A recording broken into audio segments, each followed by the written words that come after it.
रामचंद्र की छत्रपती शिवाजी की छत्रपती महादेव की संतन की छत्रपती शिवाजी महाराज की डॉक्टर बाबासाहेब आंबेडकर शिवाजी महाराज की भारतीय जनता पार्टीचा कंपनीच्या प्रशासनाबरोबर निवेदन द्यायला आणि चर्चा करायला आम्ही गेलो होतो, परंतु मुंबईचा एचआर येऊनीचं काय सांगणार आहे त्याच्यामुळे इथलं जे प्रमुख काम पाहणारे कपूर आहेत ते कपूर हे उपलब्ध नाहीये.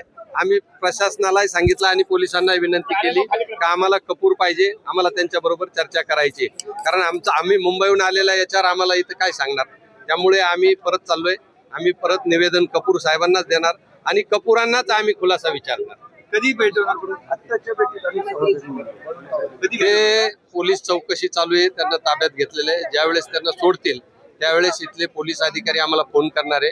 आम्ही येऊन पुन्हा त्यांच्याबरोबर चर्चा करणार आहोत. एकूणच आत्ताचे जे काही तुमचं आंदोलन झालं किंवा जे काही तुम्ही सगळ्या दरम्यान निदर्शन करण्याचा प्रयत्न केला त्यामुळे जे तुम्हाला मेसेज द्यायचा होता तो मेसेज पोहोचला असं तुम्हाला वाटतं का आणि तुम्ही समाधानी आहात?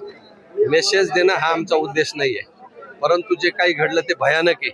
आपणही एक नागरिक आहे आणि जर इथल्या एका कर्मचारी मुलगी जर हेड ऑफिसला ईमेल करते पुण्याला का इथं असा त्रास होतो, इथं अशा पद्धतीने टॉर्चर केलं जातं, अत्याचार होतात, धर्मांतरा करता आम्हाला दबाव आणला जातो, आम्हाला मांसाहार खायला लावतात, तर हे प्रकरण गंभीर आहे. आणि असं मेल केलेला असून पुण्याची जर कंपनी रिप्लाय देताना म्हणते चालायचं समजून घ्या हे होत असतं, याचा अर्थ ते पण मूक संमती आहे त्यांची. त्याच्यामुळे हे फार मोठं रॅकेट असण्याचा संशय आहे. आता आम्ही काही कर्मचाऱ्यांचे आयडेंटिटी कार्ड चेक करत होतो तर त्या आयडेंटिटी कार्डवर कोड लिहिलेला आहे, त्यांचे नावं लिहिलेले नाही. हे पण चुकीचं आहे. ते जर नावं लिहिलेले नाही तर ते काय समजणार. एखाद्या मुलीवर समजा अत्याचार झाला किंवा एखाद्या मुलीला हॅरेसमेंट झाली तर त्या कोडवरून काय समजणार का कोणता व्यक्ती होती, कोणता मुलगा होता.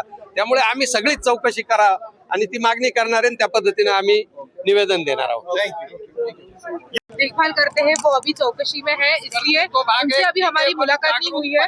अभी उनकी चौकशी होने के बाद वो हमें वापस यहाँ पे बुलाने वाले हैं. हम बीजेपी के जो भी मेन मुख्य पदाधिकारी है, हमारे युवा मोर्चा के अध्यक्ष है, शहराध्यक्ष है, वापस 1-2 घंटे के बाद यहाँ पे आके उनसे वापस चर्चा करने वाले हैं कि कैसे यहाँ पे कार्रवाई होने वाली है.